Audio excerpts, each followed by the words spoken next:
Bonjour, nous sommes en 2021 dans le site de l'Institut Docteur Angélique et nous sommes dans une série de vidéos consacrées aux commentaires des psaumes, les psaumes de David, les 150 psaumes dont certains d'ailleurs ne sont pas de David, mais qui sont extraordinaires en ce sens qu'ils permettent d'aborder toute une série de problèmes théologiques. Évidemment, c'est une lecture faite dans le cadre du Nouveau Testament. Dans le cadre catholique, ça veut dire que je n'en reste pas au sens littéral de ce psaume 81, par exemple, qui est écrit par Asaph, qui est un des grands poètes instaurés par David, je dirais à la tête des chantres devant l'Arche d'Alliance, puis gardé par Salomon. Et cette famille-là, véritablement, on peut le dire, avait un talent intérieur qui faisait d'elle une famille de prophètes. Je voudrais donc lire le psaume 81 en l'appliquant au sens allégorique moral, à ce qu'il se passe dans l'âme lorsque, coupable d'un péché grave, un péché qu'on appelle mortel, ça veut dire qui tue la confiance avec Dieu et la confiance avec le prochain radicalement, eh bien, on arrive à s'en sortir en se repentant. Et je voudrais d'abord décrire ce qu'il se passe dans le cœur lorsque on est coupable d'un péché comme cela et que on le garde en soi secrètement et qu'on ne s'en repent pas, qu'on ne le répare pas, puisqu'il ne suffit pas d'un repentir, il faut dans la mesure du possible réparer. On doit à René Girard, qui est un sociologue qui avait étudié des mécanismes comme ça dans les civilisations humaines, une description d'un mécanisme très étrange que je voudrais raconter ici. En fait, lorsqu'on commet un péché grave, qui peut être par exemple abandonner la femme de sa jeunesse, celle à qui on a fait des serments, la trahir complètement, ça peut être la femme qui abandonne l'homme de sa jeunesse, c'est pareil, qui peut être par exemple l'avortement. On porte en soi un bébé, on le sait quelquefois instinctivement, c'est pas un bout de viande, c'est quelque chose d'autre, avorter, le tuer en se disant ma vie est comme ça, elle sera fichue, etc. Ou alors abandonner ses vieux parents. Ce sont les graves péchés qui peuvent arriver, mais il y en a d'autres qui sont tout aussi graves, comme des péchés politiques. On a vu ça pendant la Seconde Guerre mondiale. Livrer aux nazis les juifs étrangers pour être tranquille. Et puis, après, prétendre qu'on avait défendu les juifs français. En réalité, disons que la guerre aurait été gagnée par les Allemands, on les aurait certainement livrés aussi. Mais en tout cas, faire un acte d'indignité, de livrer des gens qui s'étaient réfugiés chez nous, eh bien, pour être tranquille après la victoire allemande. Tous ces péchés-là, que je décris comme étant mortels, mais qui ont plusieurs causes. Mortels, ça veut dire qu'ils tuent quelque chose en soi, la propre conscience, l'honneur qu'on a de soi-même. Ces péchés-là laissent une trace. On croit que non, il suffit de les étouffer dans l'inconscient et ça ira bien. Ce n'est pas vrai. Il se trouve que l'esprit humain n'est pas neutre. On a souvent cru, après la Seconde Guerre mondiale, avec quelqu'un comme Jean-Paul Sartre, que l'esprit humain était simplement une existence, qui était là et qui était ordonnée à ce qu'on voulait. Ça n'avait pas d'importance. Notre nature se développait après, en fonction de ce qu'on choisissait, et il n'y avait pas de morale objective. C'est tout à fait faux. Dès sa conception, notre esprit a une orientation mise par Dieu, ça nous le savons en tant que chrétiens, vers le bien, vers le vrai, vers le beau. Et surtout quand je parle du bien et du vrai, ce n'est pas n'importe quoi. Par exemple, un mensonge horrible qui trahit, qui salit la réputation de quelqu'un pour se venger, voilà typiquement un péché mortel. Mais aussi le bien, comme par exemple traiter un enfant injustement. Et gâter un autre enfant, l'autre le détester parce que je sais pas, il est moins beau, il nous plaît moins, etc. Ces choses-là sont dans notre cœur et les petits-enfants dès l'âge de 5-6 ans voient bien qu'il y a péché et injustice et ils s'en souviendront ensuite devenus adultes. Donc, quand on pêche ainsi, il se met dans l'âme un mécanisme de destruction. Notre esprit est mal. On peut étouffer ça en s'occupant, en pensant à autre chose, en ne réfléchissant pas au mal commis. Mais la destruction se fait insidieusement, non pas dans la sensibilité, mais dans l'intelligence et la volonté, comme un cancer qui la ronge parce qu'on a fait quelque chose de dramatique. Alors, je le sais, quand on parle par exemple des dégâts qui se passent après l'avortement chez des mamans qui l'ont fait parfois pousser par leur famille, il y a les autorités françaises pour dire « mais c'est n'importe quoi, ce n'est qu'un bout de viande, il n'y a rien qui se passe, c'était quelques cellules ». Et donc, pour être prêt à porter plainte contre les autorités catholiques quand elles disent « mais c'est tout de même un enfant », en accusant les autorités catholiques de provoquer le mal-être chez les femmes par la culpabilisation. En réalité, j'ai connu des femmes qui allaient très très bien suite à un avortement. Sauf que, quand je leur disais que pour l'Église catholique, eh bien, on pense qu'il y a un enfant, elles se mettaient dans une colère tellement virulente contre moi, contre ce que j'avais dit, qu'on voyait bien qu'il y a quelque chose de naturel dans l'âme humaine par rapport à cela. Même chez elles, qui semblaient bien faire presque de l'avortement un moyen de contraception. Donc, l'âme humaine est orientée, et quand on ne s'est pas repenti d'un péché grave comme ça, en le réparant, et je vais indiquer comme ça au cours du psaume comment c'est, eh bien, on va mal. Et ce mécanisme de destruction se met en place. Appliquons-le par exemple à la France, là pour le coup, tel que René Girard décrit le mécanisme. Donc suite au péché fait par son dirigeant Pétain en particulier qui livre les Juifs étrangers, on voit la France qui se met à aller mal après. Au bout de 20 ans, ça ressurgit. Et donc, la génération suivante qui se met à se laver de ce crime qu'ont commis leurs propres parents, qui ne vient pas d'eux. Et à prendre violemment, à partir de mai 68, l'extrême inverse de la finalité de leurs parents, en voulant montrer, par des actes exagérés, qu'ils sont incontrôlables, qu'ils sont tout sauf racistes, tout sauf xénophobes, et en accueillant tous les étrangers s'il le faut, et ensuite en jugeant tous ceux qui avaient été responsables de ce crime, en les rejugeant, au point que, jusqu'en 2020, on trouve quelque part un vieillard qui avait été peut-être fournisseur de quelque chose à Auschwitz, qui n'avait pas gazé lui-même, mais si on pouvait le traîner hors de l'hôpital pour le mettre en procès, c'est comme si ce lavage se faisait encore, et c'est quelque chose d'étonnant, quelque chose qui montre un mal-être profond dans le cœur de l'homme. Et la France n'arrête pas de se laver de Pétain depuis 80 ans. René Girard appelle ça un mécanisme de bouc émissaire. En l'occurrence, quand on ne trouve plus quelqu'un sur qui rejeter la faute et que, du coup, on cherche désespérant chaque année un nouveau bouc qui puisse porter cette culpabilité qu'on porte dramatiquement en soi. Ici, en l'occurrence, la génération de mai 68 n'est en rien coupable, mais elle porte le péché de ses parents et elle va mal. Voilà ce que c'est que cette conscience profonde humaine qui se transmet de génération en génération. Comment faire pour se libérer de cela? René Girard a une troisième approche et il dit « Il y a eu quelqu'un qui un jour a pris sur lui tout ce mécanisme de sacrifice absurde, sacrifice de vaches, sacrifice de taureaux, et qui a pris sur lui le péché et qui s'est laissé tuer pour le péché. C'est le Christ Jésus. En le faisant, il a mis dans l'âme de l'homme un mécanisme de destruction de ce mécanisme de bouc émissaire, au point que quand on regarde le Christ et son amour et son pardon, c'est comme si il cassait le mécanisme que je viens d'indiquer. Si on croit en lui, si on se repose en lui, si on lui confesse ses péchés, la culpabilité disparaît parce qu'il pardonne profondément.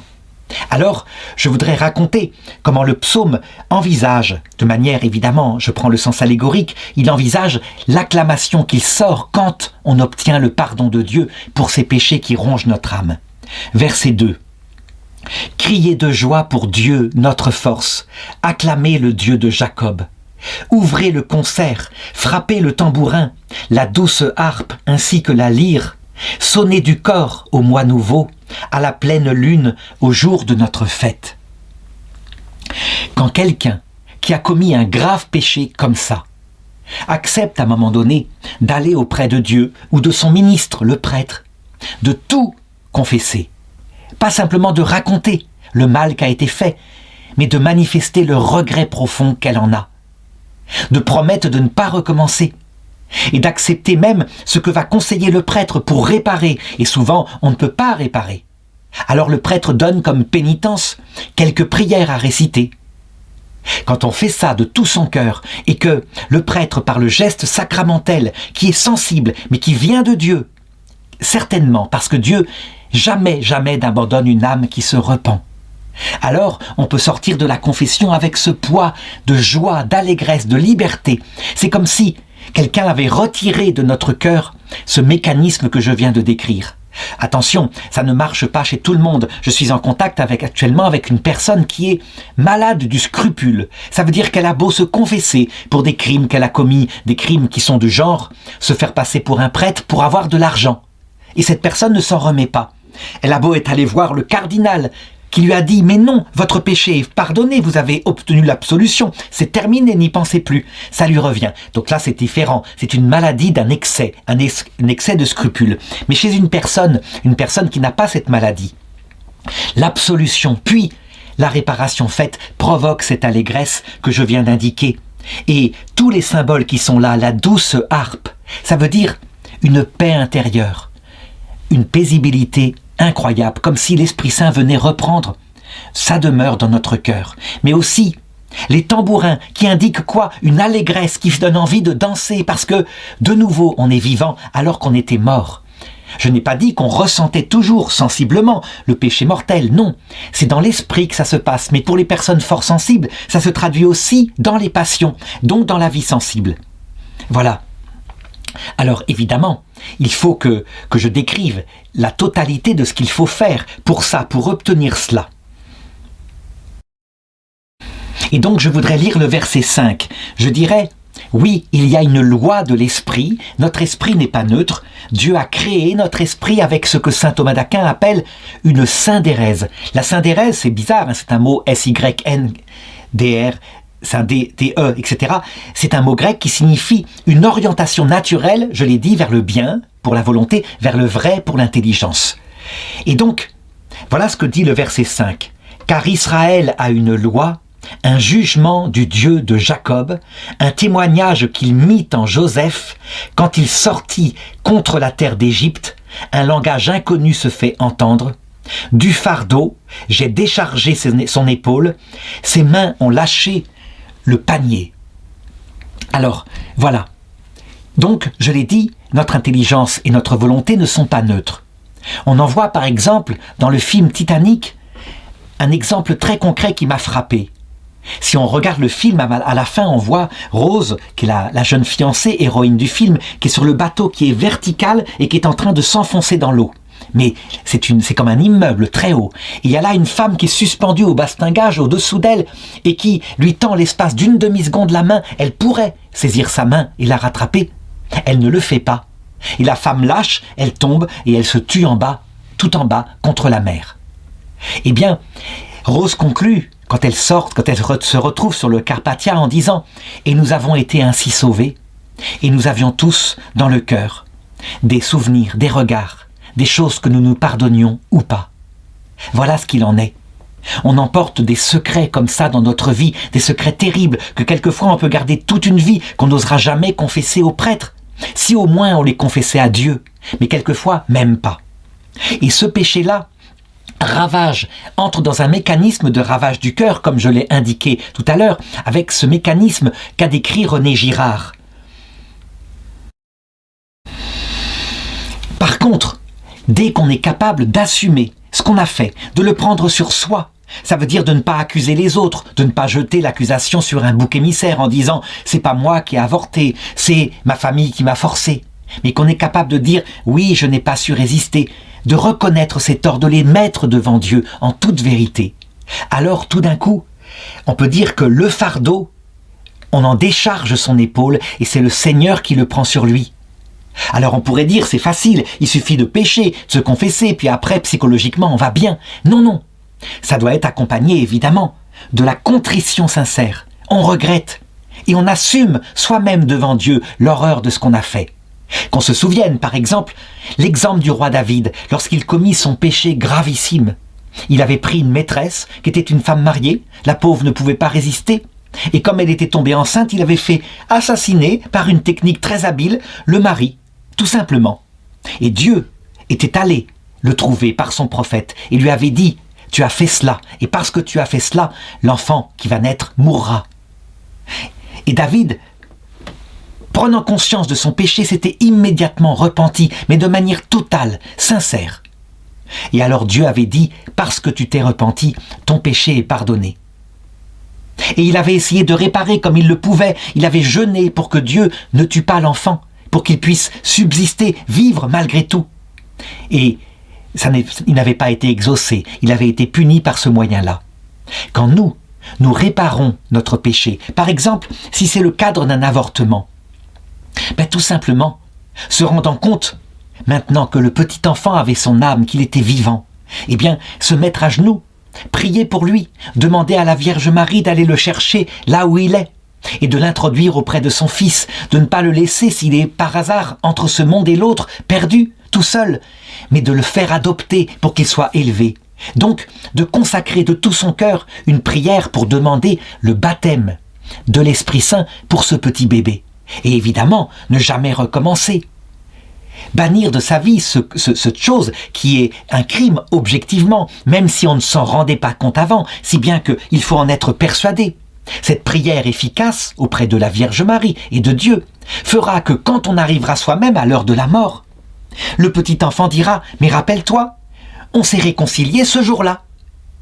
Tu ne savais pas, tu n'étais pas coupable, tu ne savais pas que j'étais un bébé. » Et la mère répondra « Mais tu sais bien, je te l'ai dit dans ma prière, je me doutais que tu étais un petit bébé. » Et c'est ainsi qu'il y aura réconciliation actuelle, efficace, à l'heure de la rencontre avec son bébé.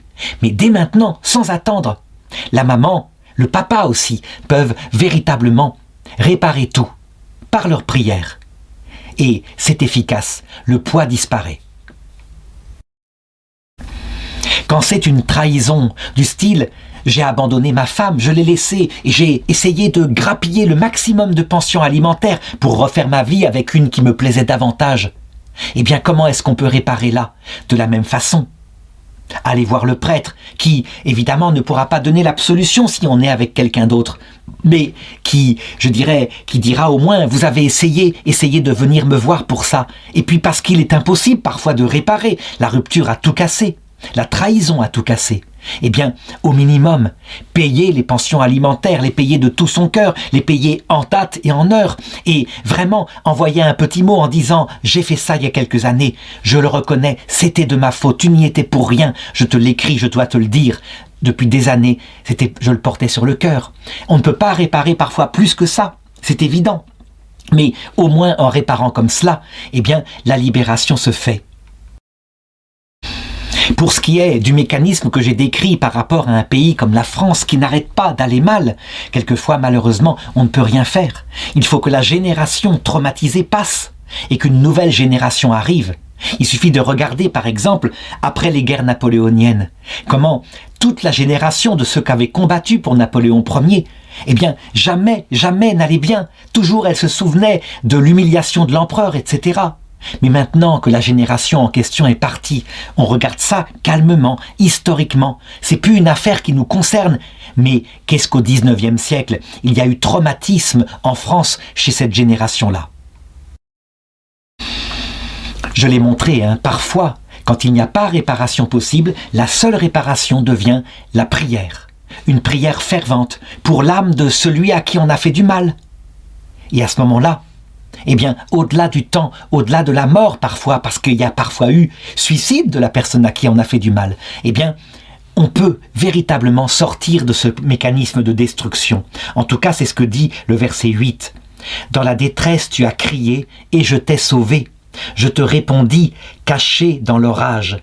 Je t'éprouvais aux eaux de Mériba. » Les eaux de Mériba, ça montre comment Dieu lui-même, par sa grâce, ne lâche pas la personne qui a commis un grave péché mortel et approfondit dans sa sensibilité cette impression que ça va mal. Ce n'est pas pour la détruire, mais c'est parce que quelquefois, on ne se rend pas compte des péchés tant qu'on n'a pas cette angoisse ressentie ici, dans la sensibilité. Tant qu'elle est spirituelle, on peut passer outre, on va bien, du moins on croit aller bien. Alors Dieu, qui veut nous sauver, peut très bien faire qu'il y ait une somatisation qui se fasse, puis quelque chose jusque dans le corps. Les eaux de Mériba, c'est ce que ça signifie. C'est une épreuve particulière qui avait été faite à Moïse. Dieu lui avait dit « Frappe le rocher, le peuple a soif, frappe le rocher, il en sortira de l'eau. » Et Moïse, qui déjà depuis longtemps doutait dans son cœur de Dieu, avait frappé 2 fois au lieu d'1 fois. Et c'est ainsi que son doute, son manque de foi, de confiance en Dieu, lui qui avait tout vu, tous les gestes que Dieu avait faits, se manifesta extérieurement. Et c'est ainsi que Dieu put dire à Moïse « Eh bien, tu n'entreras pas dans la terre promise, mais tu seras purifié. » Et Moïse avait fini par rentrer dans la purification, puisqu'il apparaît à Jésus le jour de la transfiguration en présence de Élie le prophète, ce qui montre que le pardon avait été donné. Dans le passage de la mort, il avait été lavé de tout soupçon ensuite. À partir du verset 9 de ce psaume 81, on pourrait dire en conséquence que toute personne qui a conscience de ce qu'on appelle un péché mortel, comme j'ai indiqué, qui sont de trois sortes, il n'y a pas que le péché de méchanceté parfaitement lucide. Celui-là, à la rigueur, la personne, eh bien, elle ne s'en repent pas, elle fait avec. Mais c'est les péchés de jeunesse graves, quand on était bête, qu'on était naïf, qu'on a suivi n'importe quel idéologue.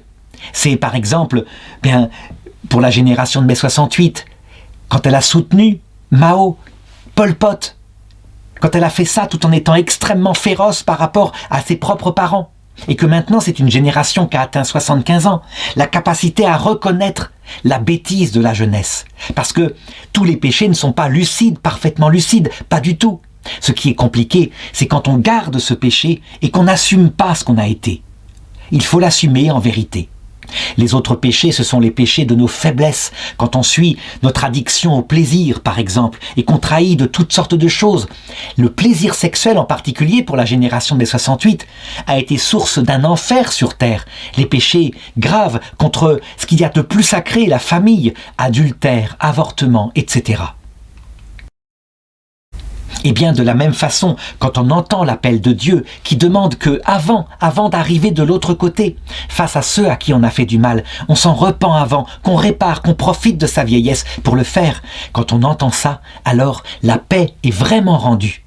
Et on répare, comme je l'ai dit, par sa prière.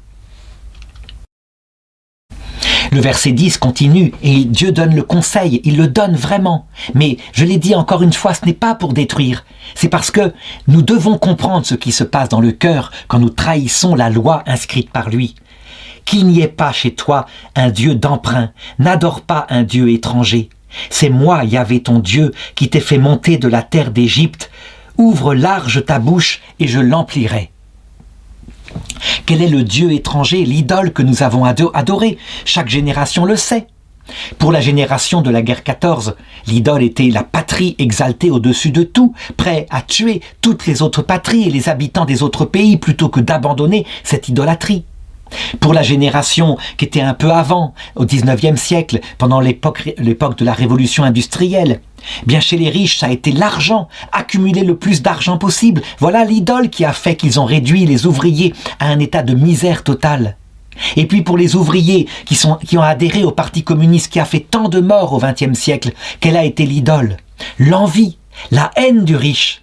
L'envie de posséder des richesses qui a détruit leur cœur, qui a fait commettre les crimes les plus abominables. Et on en voit d'autres idoles. Pour la génération de mai 68, qu'est-ce que c'est? Eh bien, la liberté, mon plaisir, mon argent. Et puis voilà, on se croyait plus digne que les parents qui, eux, mettaient tout dans le culte de la patrie ou de la race. Et on n'était pas mieux, en fait. Assumer ses péchés, voilà ce qu'il en est. Quand on les assume, la paix revient à l'intérieur. Alors Dieu ouvre notre bouche et il l'emplit de sa grâce. Et nous sommes comblés de nouveau. Parce que, soyons-en certains, jamais il nous en voudra pour des péchés faits par bêtise, par ignorance, par faiblesse. Il suffit simplement d'être vrai devant lui, comme l'a été le roi David. Alors, qu'est-ce qui se passe maintenant quand on ne se repent pas et qu'on ne change pas? Eh bien, le verset 12 le dit. « Mon peuple n'a pas écouté ma voix. Israël ne s'est pas rendu à moi. Alors je les laissais à leur cœur endurci. Ils marchaient, ne suivant que leurs propres conseils. Ah, si mon peuple m'écoutait, si dans mes voies marchait Israël, en un instant j'abattrais ses adversaires et contre ses oppresseurs je tournerais ma main. » Dieu a été patient avec toutes les générations en fonction de leurs péchés majeurs. Et il est patient avec nous quand nous gardons à l'intérieur de nous ce péché mortel que nous pouvons avoir fait à 20 ans, à 25 ans, véritablement. Alors il nous livre à cela, et nous gardons cela, et nous traînons avec cela. Il faut absolument, avant que ne vienne le moment de la mort, réparer les choses, c'est l'appel de Dieu, sinon ce péché produira en lui les conséquences. Pour les générations, je l'ai montré. Par exemple, pour la génération dont je parlais, celle du capitalisme, ça a été non seulement, je dirais, les remords pour la misère ouvrière, mais ça a été les révoltes, l'arrivée du communisme, ce communisme qui a été très dangereux. Ils se sont certes battus, les capitalistes, contre le communisme en Europe occidentale, mais ils n'ont pas pu empêcher les crimes qu'il a fait ailleurs. Voilà des conséquences, là, pour le coup, que René Girard décrit dans les pays, au niveau sociologique. Mais au niveau intérieur, c'est pareil. Quand on arrive avec un grave péché qu'on n'a pas ainsi confessé, on a une agonie d'angoisse. La peur du juge qui peut-être va venir et qui peut-être sera intransigeant avec nous. Et pourtant, il faut l'affronter. Et si on garde ça à l'intérieur de son cœur alors que le prêtre vient visiter, et si ce n'est pas le prêtre, alors qu'on se confesse à sa famille, qu'on se confesse à celui qui est à côté de soi, à l'infirmière, parce que le Seigneur, il veut simplement qu'on confesse, qu'on reconnaisse son péché, qu'on répare quand c'est possible. C'est ce que dit une épître, hein, confessez-vous les uns aux autres. Et c'est ce qu'il faut faire quand il n'y a pas de prêtre. La génération de mai 68, quant à elle, qui a fait disparaître la religion de son cœur, qu'il a été pourtant fortement instruit par la religion dans sa jeunesse, elle devra vivre jusqu'au bout sans doute une vieillesse sans prêtre. Alors, elle sera contrainte d'essayer, face à la mort qui arrive et à la perspective du jugement dernier, de se confesser à ceux qui seront autour d'elle. L'assistante pour les vieillards, des choses comme ça. Enfin, véritablement, il faut passer par là. En tout cas, il ne faut pas rester avec ce péché. Ah, si mon peuple m'écoutait, si dans mes voies marchait Israël, en un instant j'abattrais ses adversaires, contre ses oppresseurs je tournerais ma main. Dieu donne à ce moment-là, à celui qui accepte de faire cela, une paix immédiate et intérieure. Certes, quelqu'un comme l'aide-soignante qui vient donner les soins ne peut pas donner l'absolution au nom de Dieu, mais elle peut vraiment, elle en est quelque part capable, dire « Dieu certainement vous pardonnera, vous avez confessé vos péchés, il vous pardonnera ». Je me rappelle, quand j'étais jeune, autour de 16-17 ans, je portais la communion à Chantepie, mon village de naissance, au centre de gériatrie, chez des personnes âgées qui étaient à côté. Et je me rappelle qu'à un moment donné, une personne âgée, qui était un ancien général de l'armée française, que je allais voir tous les samedis pour lui porter la communion, qui était sourd comme un pied, n'arrêtait pas de se confesser à moi en disant « La plus grande faute que j'ai faite dans ma vie, c'est que j'ai trompé ma femme. Comment faire pour être pardonné pour ce crime ?» disait-il, en parlant très fort, et les infirmières entendaient dans le couloir, et certaines souriaient. Et moi je lui disais « Mais Dieu vous pardonnera, vous n'arrêtez pas de confesser votre péché, il vous a pardonné. Vous ne pouvez pas réparer par rapport à votre femme, mais il vous a écouté et elle vous accueillera. Sa femme était morte depuis bien longtemps. Elle vous accueillera. Elle sait ce que vous dites. Elle l'entend. Je faisais comme je pouvais. C'était instinctif, mais on le voit. Moi qui n'étais pas formé en théologie, je savais instinctivement ce qu'il fallait dire. Et c'est évident que c'est ça qu'il faut dire. Verset 16. Les ennemis de Yahvé l'aduleraient, et leur temps serait à jamais révolu. Je l'aurais nourri de la fleur du froment, je t'aurais rassasié avec le miel du rocher. Est-ce qu'il faut dire qu'une personne qui n'aurait jamais confessé son péché, qui l'aurait fait que secrètement dans son cœur en le gardant, ou alors parfois en le disant à Dieu, que cette personne est perdue, qu'elle ira dans l'enfer éternel? C'est ce qu'avait tendance à dire à un moment donné une certaine scolastique un peu décadente qui prenait très durement et de manière janséniste la pensée de saint Thomas qui est beaucoup plus intelligente que ça. En réalité, il y aura à l'heure de la mort la visite. Je sais que quelqu'un dit sur internet, un prêtre dit « Mais non, n'attendez pas de visite. N'attendez pas de visite, il n'y en aura pas. Si vous arrivez à votre arrêt du cœur comme cela, vous serez damné pour l'éternité et c'est tout. » Bien sûr que non, ce n'est pas comme ça que ça se passe. Jésus-Christ, qui est mort sur la croix, qui a montré son amour, a détruit cette chose-là. Il a bien montré à quel point il pardonnerait jusqu'au bout. Donc la mort, évidemment, la mort n'est pas un instant, c'est un passage, comme dit Marthe Robin, qui dure plusieurs jours. Et là, confronté au Christ, on aura évidemment la possibilité de se confesser à lui, à genoux, de reconnaître ses torts. Mais il vaut mieux le faire avant. Quand, par exemple, on a un péché grave, quelque chose, par exemple, qu'on a fait de mal et qu'on projette, on accuse les autres, on va dans le mécanisme du bouc émissaire, on le sait très bien qu'on fait ça. Je pensais, par exemple, à une religieuse de mes amis qui avait quitté la vie religieuse, c'était son droit. Elle n'était pas faite pour ça, et qui, par vanité, au lieu de reconnaître son propre tort, en accusait sa communauté. La communauté était coupable, mais jamais elle.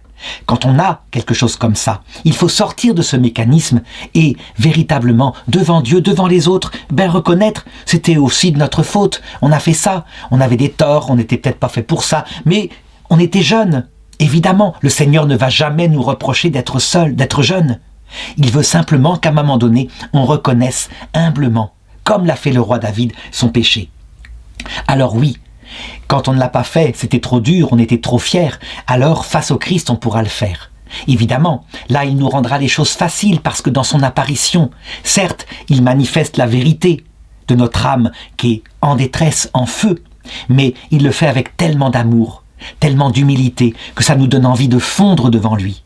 Simplement, la conséquence, c'est que nous voulons à ce moment-là rembourser et donc que nous nous mettons par amour volontairement au purgatoire pour tout payer, comme l'avait fait Zachée. Et c'est idiot. Si nous pouvions éviter le purgatoire après cette vie et le faire en cette vie en ayant cette attitude de confession. Puis l'onction des malades à l'heure de notre mort pour nous détacher des restes de cette vanité qui nous a empêchés de tout dire, simplement au moment où il le fallait. Alors, c'est quand même mieux d'aller directement au ciel.